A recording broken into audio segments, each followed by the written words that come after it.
কেমন করে ঘুমাও তুমি ফজর করে কাজা, এমনও তো হতে পারে জোহরে তোমার জানাজা।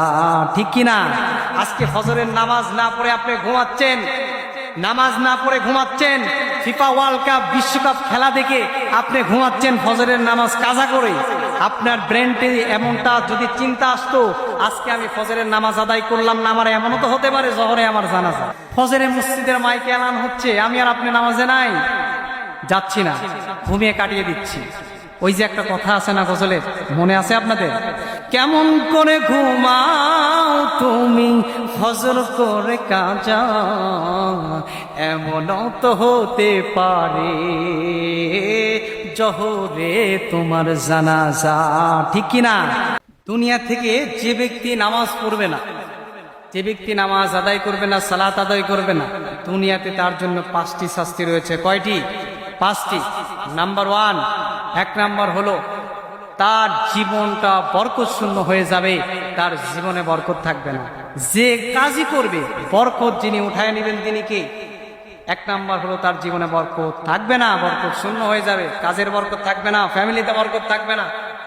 2 নাম্বার হলো তার চেহারায় নেককারের জ্যোতি থাকবে না, চেহারায় মলিনতা থাকবে না। যে ব্যক্তি দুনিয়া থেকে নামাজ পড়বে না, আজকে নামাজ অবহেলা করে কাটিয়ে দিচ্ছেন, ভোর 4টার সময় উঠতে পারেন কাজের জন্য, ফিফা ওয়ার্ল্ড কাপ খেলা দেখার জন্য উঠতে পারেন, কিন্তু নামাজ পড়ার জন্য উঠতে পারেন না। হায়রে মুসলমান, এই যে যারা দুনিয়া থেকে নামাজ ত্যাগ করবে, পরিত্যাগ করবে, 2 নাম্বার দুনিয়ার শাস্তি হবে ওই ব্যক্তির চেহারায় নেককারের কোনো জ্যোতি থাকবে না। নেককারের জ্যোতি যিনি দূর করে উঠায় নিবেন তিনি কে? 3 নাম্বার পয়েন্ট হলো দুনিয়ার ওই যে ব্যক্তি নামাজ পড়বেন না, 3 নাম্বার শাস্তি হলো দুনিয়াতে তার সৎ কাজের কোনো প্রতিদান আল্লাহ দিবেন না। যে ব্যক্তি নামাজ পড়বে না সে সৎ কাজ করলেও তার প্রতিদান আল্লাহ দিবেন, কেননা নামাজটা আপনার জন্য ফরজ করে যিনি দিয়েছেন তিনি কে? এর অসংখ্য আয়াত আল্লাহ পাক আমাকে আপনাকে মেসেজ দিয়ে জানিয়ে দিচ্ছে। তাহলে 3 নাম্বার, যে ব্যক্তি সালাত আদায় করবে না তার শাস্তি, সৎ কাজের আদেশ তো সৎ কাজের প্রতিদান সে ব্যক্তি পাবে না। 4 নাম্বার পয়েন্ট হলো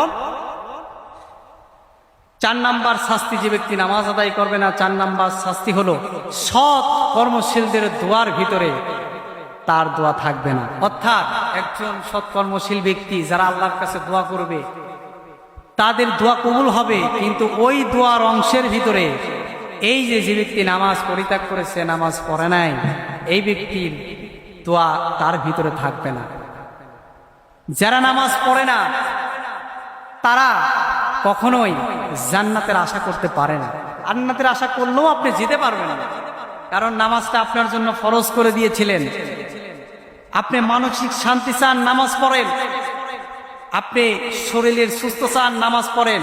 হার্ট, ফুসফুস, কিডনি ভালো রাখতে চান, নামাজ পড়েন।